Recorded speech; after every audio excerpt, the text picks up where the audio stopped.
On October the 1st, 2019, protesters took to the streets of Iraq, demonstrating across the central and southern provinces. What began as peaceful civil protests against unemployment, government corruption, and poor public services, such as electricity and clean water, spiraled swiftly into violence as the government's brutal response with tear gas and live ammunition killed 2 people and injured hundreds.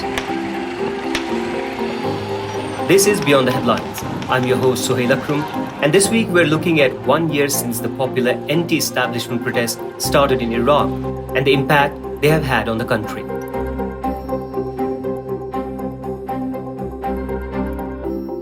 When Iraqis first took to the streets on October the 1st, 2019, their anger was born out of years of frustration.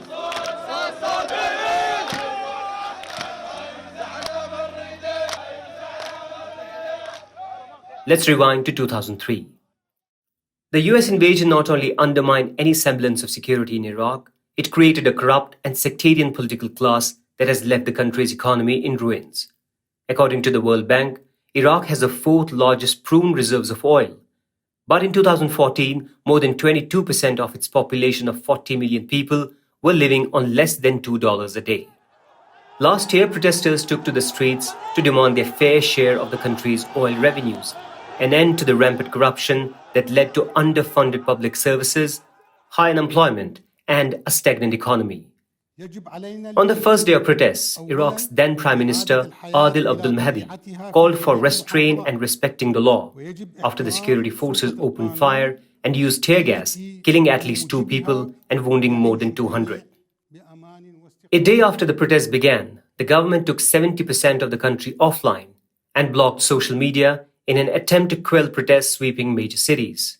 But the protests continued. By October 5th, the death toll had soared to at least 70 as clashes between protesters and police intensified. The protests and the subsequent deaths were seen as the first major challenge to Prime Minister Abdul Adil Mahdi's fragile government, nearly a year after he came to power. After the first wave of protests ended on October 9th, Prime Minister Mahdi promised to reshuffle his cabinet and work on reducing unemployment. The protests had stopped to make way for the holy pilgrimage of Arba'een, one of the holiest events of the Shia calendar. But a lack of progress during this hiatus and Mahdi's refusal to call an early election meant the demonstrations erupted again on October the 25th. By the time he stepped down on November 30th, more than 250 people had been killed in clashes with security forces. But Mahdi's departure meant nothing to protesters. This was not what they were fighting for. We spoke to Renad Mansour, Senior Research Fellow in the Middle East and North Africa program at Chatham House, about how the protests have changed since they first began. But I think what separates these protests in the last year from previous protests is the demands are stronger. The demands are not just only for jobs and electricity and water, because you've seen those for a long time in Iraq after 2003. But they call it a revolution. I mean, they're calling for the end of a political system, this political system of post-2003 that was put to them, enforced on them by foreign actors as well as Iraqi elite working with the US-led coalition. They're against the system. The demands have become less specific as such, less about just water, electricity, and much more, I think, understanding. I think the best way to understand these protests is as a societal backlash to 18 years of misgovernance and traumatic governance on a young generation that really sees a bleak future. Between February and March 2020, Iraq had 2 temporary prime ministers. First, a former communication minister, Muhammad Allawi, who did not receive a vote of confidence in parliament, followed by Adnan al-Zarfi, who withdrew his candidacy, again failing to secure enough support to form a government. President Barham Saleh next turned to the country's intelligence chief, Mustafa al-Qadimi, to be Iraq's new prime minister designate, the 3rd within 10 weeks. Qadimi was voted in on the 7th of May 2020. Here is Renad Mansour again. Critically for this prime minister is he's facing 2 camps. You have the protesters on one side and you have the sort of political parties on the other side. And he's trying to make both sides happy. So while he talks about reform and he talks about change and uses the language that the protesters have been using. He also still allows the political parties to generate the rents the way they do, to continue the corrupt practices that they do. He doesn't want to go after the major political parties as such. He still needs them in parliament and in politics. So in the end, what he has is one foot in the elite camp and one foot in the protest camp, but that makes him kind of rejected in a way by both. So because both sides then view him not 100% in trustworthy manner. And so his approach would very likely mean that he will be rejected by both sides in the next election and the next government formation process. This sentiment is echoed by Inas Jabbar, human rights activist from Baghdad, who has been taking part in the demonstrations. We were able to make an impact, like the nomination of Al-Kadhimi, who does not belong to a specific political bloc. We managed to compel them to look for a candidate to take on the prime minister role. At the same time, Al-Kadhimi and Al-Kadhimi's cabinet did not get rid of the quotas and sectarianism.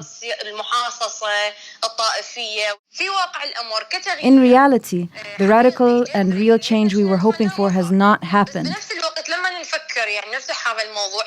And we know that Al-Kadhimi's cabinet does not have the magic wand because of successive corrupt governments of the militias and parties in the country.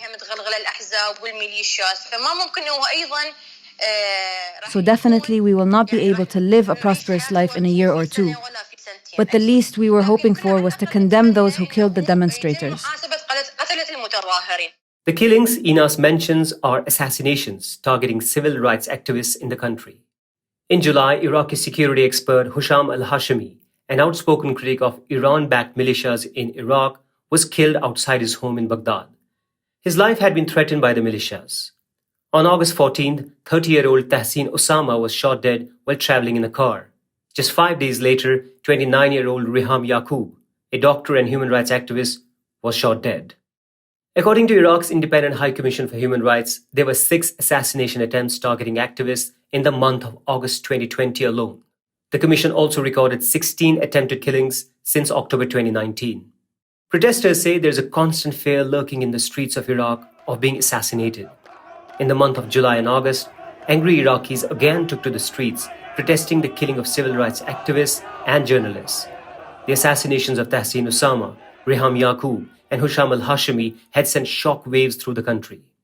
Prime Minister Mustafa al-Kadhimi tweeted after the assassinations, "Collusion with the killers is unacceptable and we'll do whatever is necessary." When Prime Minister Kadhimi spoke to the National in August, he was confident that those responsible would be caught, but that it would take time. But this commitment comes after government forces have killed hundreds of demonstrators in clashes this past year. Here is Renad again. The Iraqi state has proven capable and willing to kill protesters, to injure protesters, as well as to jail and basically intimidate through the use of coercion protesters. So it's been a very rocky battle for them. You have an elite in Baghdad who may be more sympathetic to protesters. However, they still haven't been able to understand how to engage with protesters, how to really address the fundamental roots that started with these protests in October of last year. Aside from the clashes between government forces and protesters, there has been a global wrangle for influence in the country. The activists who were targeted in assassinations had been previously mentioned by Iranian media as being part of an American-influenced anti-Iranian networks. Riham Yaqub, for example, the doctor who was killed in August 2020, said she had received threats from Iranian-backed militias in 2018. The demonstrations in Iraq are also against Iranian influence on their political system that awards positions to political parties based on ethnic and sectarian identity. It is a process, they say, that has been encouraging favoritism and corruption in Iraqi politics for years, dividing the country in the middle, with a corrupt ruling elite on one hand and ordinary suffering Iraqis on the other.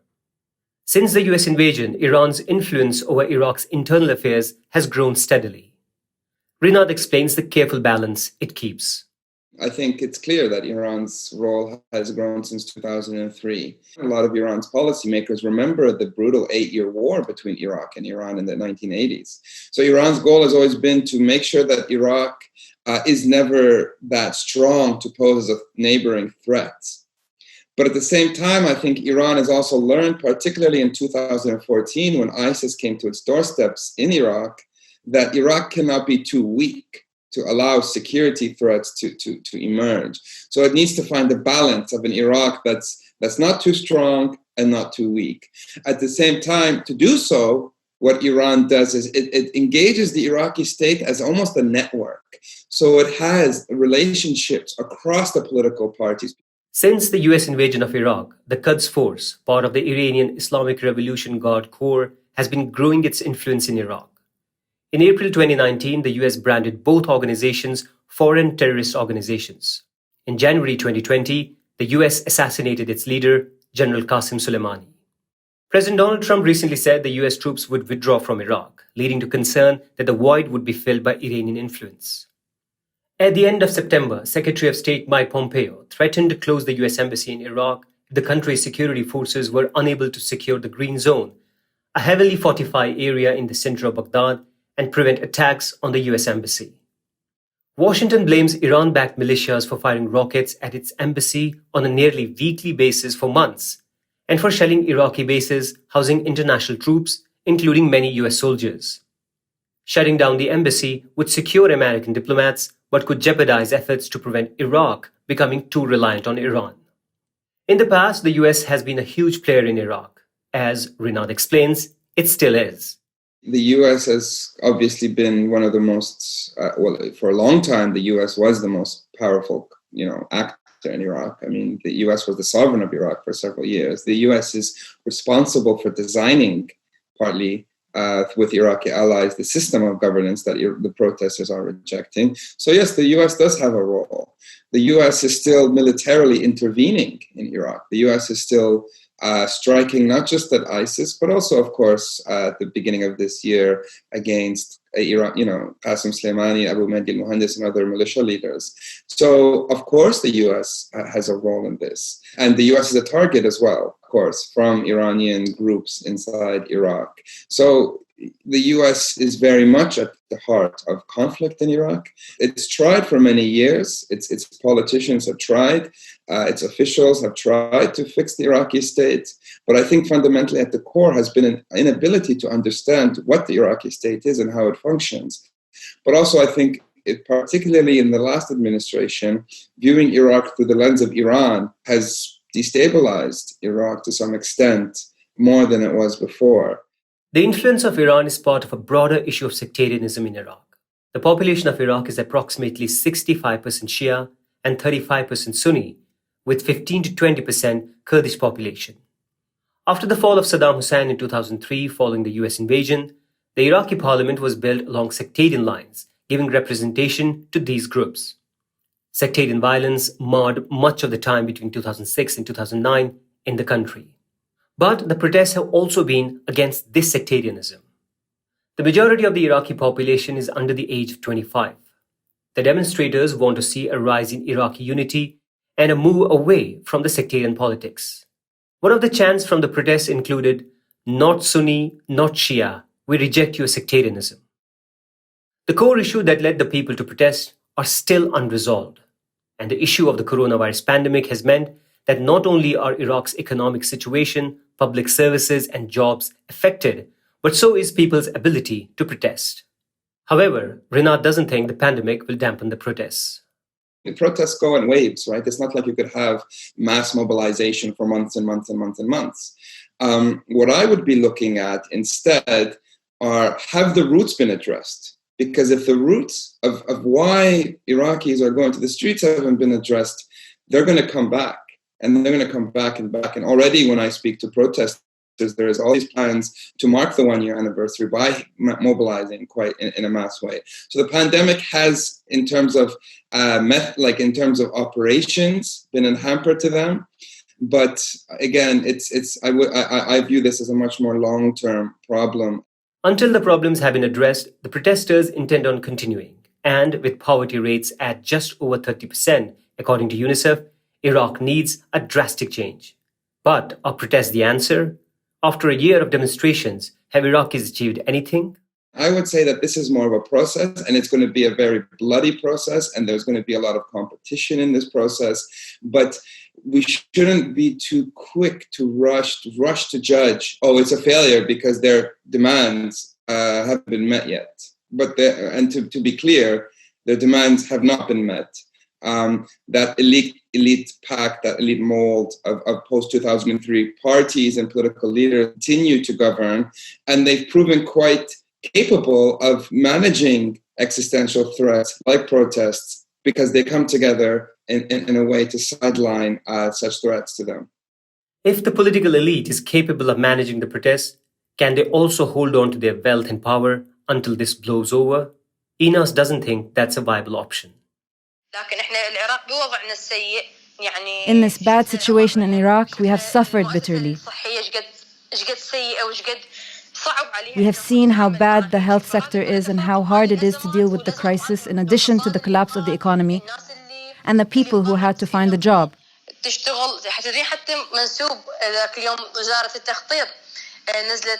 According to a report by the Planning Ministry, the rate of theft has increased during the coronavirus pandemic. This means that the economic crisis in Iraq is starting to worsen. All these crises certainly lead to an uprising or future ones, perhaps ones that are stronger than October's, particularly today as the young generation know what intifada is and believe in the methodology of a protest. On behalf of the group of protesters I belong to, and we are truly bonded when we meet for discussions, we believe that as long as there are existing crises, revolutions will be stronger and continue as long as there are no solutions for the demands, which are the reasons behind the protests. As Iraqis mark the one-year anniversary of the October protests, demonstrators have vowed to keep the protests going unless their demands of a peaceful and prosperous homeland are met.